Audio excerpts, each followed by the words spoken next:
Hello guys! Welcome to Buddy's Trip. Ang trip ni Buddy ngayon ay papuntang Monte Maria na matatagpuan sa Barangay Pagkilatan, Batangas City. Sabay maliligo na rin sa dagat para i-celebrate ang birthday ng isa sa mga anak ni Rafi na si Julius Ralph Abadiano. Sa ngayon, ang Monte Maria ay ang pinakamataas na Virgin Mary statue sa buong mundo na may sukat na 98.15 meters at 322 feet. Mas mataas pa siya sa Christ the Redeemer ng Rio de Janeiro na matatagpuan sa Brazil na may sukat na 30 meters o 98 feet.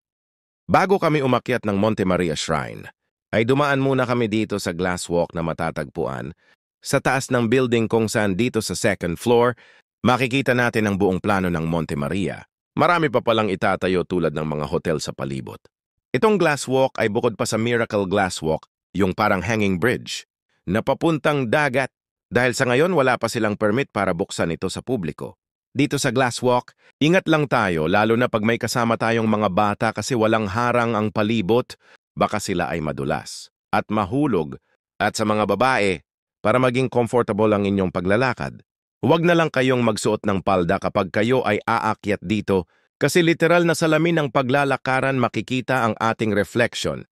Kung nag-alala kayo na makita ang inyong panty, pwede rin naman na itago na lang sa bag para hindi na makikita at wala na kayong alalahanin. Pagkatapos namin dito, ay umakyat na kami sa kamay ni Mama Mary. Sa mga senior, huwag kayong mag-alala dahil may elevator naman dito. 150 pesos ang bayad kung aakyat sa taas. Pero sulit naman kasi makikita mo ang kagandahan at ang 360 degrees na view sa taas at kitang-kita din ang Miracle Glass Walk mula sa taas. Dahil kahit ang likod dito ay may mga bintana naman para masilayan ang buong kagandahan ng kapaligiran nito, maganda ring pumunta dito sa bandang hapon dahil lalong gumaganda tingnan ang buong Monte Maria at kapaligiran nito dahil halos lahat ng mga structures ay may mga sari-saring ilaw na kumikinang na lalong nagpapaganda sa buong Monte Maria Shrine. Pagkatapos namin dito ay dumiretso na kami sa Brisamar Beach Resort na matatagpuan sa Sitio Hulong Bayanan, Batangas. Bandang baba lang ng Monte Maria, mga 10 to 15 minutes lang ang biyahe. Ang Brisamar ay isa sa magandang beach resort dito sa Batangas dahil napakalinaw, malamig kahit sa tanghali at malinis ang tubig dito. May mga water activities din sila dito tulad ng banana boat, jet ski at boating.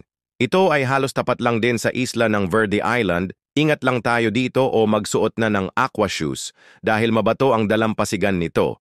Di ko lang nakuhanan ng buong aerial view ang buong lugar dahil di pa updated ang GPS ng aking drone nung pumunta kami dito. Ang Brisamar ay nahahati sa dalawa, Phase 1 and Phase 2, kung saan dadaan tayo dito sa man-made na tunnel para makapunta sa kabila.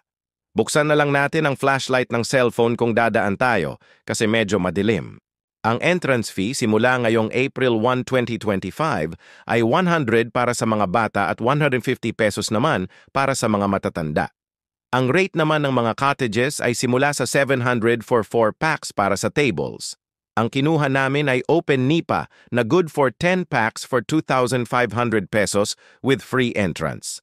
Pakibisita na lang sa kanilang official website para sa kumpletong detalye dahil meron din silang mga tent, treehouse, under treehouse at pavilion para sa pangmaramihang guest. Dito ay meron silang swimming pool na pang kids at adult, mini waterfalls, at rainbow slides galing sa taas, diretso pababa hanggang sa dagat na siguradong mai-enjoy ng lahat, lalo na ng mga bata. Shoutout nga pala sa ating #1 follower at always present sa lahat ng ating vlog. Maraming salamat sa suporta, Jardine Rances. At syempre, maraming salamat din kay Rafi Abadiano at sa buong pamilya niya na patuloy at walang sawa sa pagtangkilik at tiwala sa aming van service. At sa lahat ng may balak mag-outing, travel, family together, at iba pa na kailangan ng transport service, just DM me. Don't forget to like and follow para mapanood natin ang lahat ng biyahe ni Buddy.